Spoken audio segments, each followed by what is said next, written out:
மேடையில் அமர்ந்திருக்கும் அனைவருக்கும் வணக்கம். விழாவுக்கு வந்திருக்கும் நண்பர்களுக்கு வணக்கம். மேடையில் இருக்கிறவங்க எல்லாருமே ஜாம்பவான்கள், மொழி மேலே அவ்வளோ பாண்டித்யம் உள்ளவர்கள். அவங்க முன்னாடி நான் வந்து மழலை மாறாத குழந்தை தான்.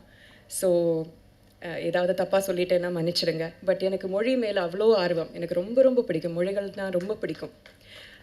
அதனால் நான் கேரளாவில் பிறந்து வளர்ந்துருந்தாலுமே தமிழ் அழகாக பேசணும், எந்த பாஷையில் நடித்தாலுமே அந்த பாஷையை நல்லா ஒழுங்காக பேசணுங்கிறதுக்கு நான் நிறைய முயற்சி எடுப்பேன். ஆனாலுமே லிங்குசாமி சார் வந்து இந்த புக்கை பெற்றுக்கொள்கிறதுக்கு என்னை கூப்பிட்டோன்னே நான் நினச்சேன், என்ன எதுக்கு கூப்பிடாருன்னு நினச்சேன். ஸோ எக்ஸ்பிளைன் பண்ணார், இந்த மாதிரி ஹைக்கூகள் தான் இந்த புக்கில் இருக்க போகுது அப்படின்ட்டு. ஒரு ஹைக்கூ சொன்னார், ஆசை ஆசையாய் வாங்கினேன் புத்தர் சிலையை, அவ்வளோதான் சொன்னார். திடீர்னு நான் சிரிச்சிட்டேன். அவர் உடனே சொன்னார், நீ சிரிச்ச இல்லையா, நீ புரிஞ்சுக்கிற அறிவு உனக்கு இருக்குது, அதனால தான் இந்த புக்கை வாங்கிக்க நான் கூப்பிட்டேன் அப்படின்னு சொன்னார். ரொம்ப ரொம்ப நன்றி சார். இந்த புக்கை பெற்றுக்கொள்ளுறதுக்கு தகுதியானவள்னு நினைச்சதுக்கு ரொம்ப நன்றி ஐயா. எனக்கு இன்னைக்கு ஒரு புக்கு மட்டும் இல்லை, அழகான ஒரு தகவல் கூட கொடுத்துருக்கீங்க. நான் எப்போவோ பாடின ஒரு பாரதியார் கவிதையினால் என்னோட கரியர்லேயே உள்ள பெஸ்ட்டுன்னு சொல்லக்கூடிய படம் எனக்கு கிடச்சிதுன்னு சொன்னதுக்கு ரொம்ப நன்றி. என்னோட குரு சாரதா டீச்சரை நான் இன்றைக்கி ரொம்ப மிஸ் பண்ணுறேன். சார் சொன்ன மாதிரி சாரதா கல்யாண சுந்தரம் தான் என்னோட இசை குரு.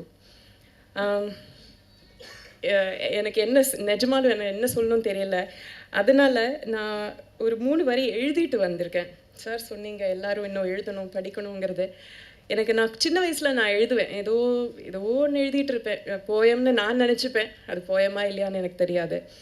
பட் இது குறும்படம் மாதிரி கவிதைகளான இந்த புக்கோட வெளியீட்டு விழாங்கிறதுனால நான் 3 வரி தான் எழுதியிருக்கேன். அதோட நான் முடிச்சுக்கிறேன்.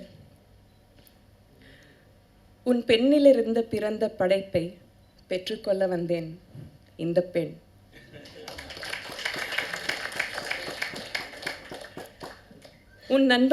என் நண்பனின் முனைப்பு என் பெண் முனையை கிறுக்க வைத்தது. சிலந்தி வலைகளில் நூலுக்குள் சிக்கி கிடந்த என் கற்பனையை பிரித்தெழுப்பிய உன்னுடைய இந்த நூலுக்கு நன்றி. தேங்க்யூ.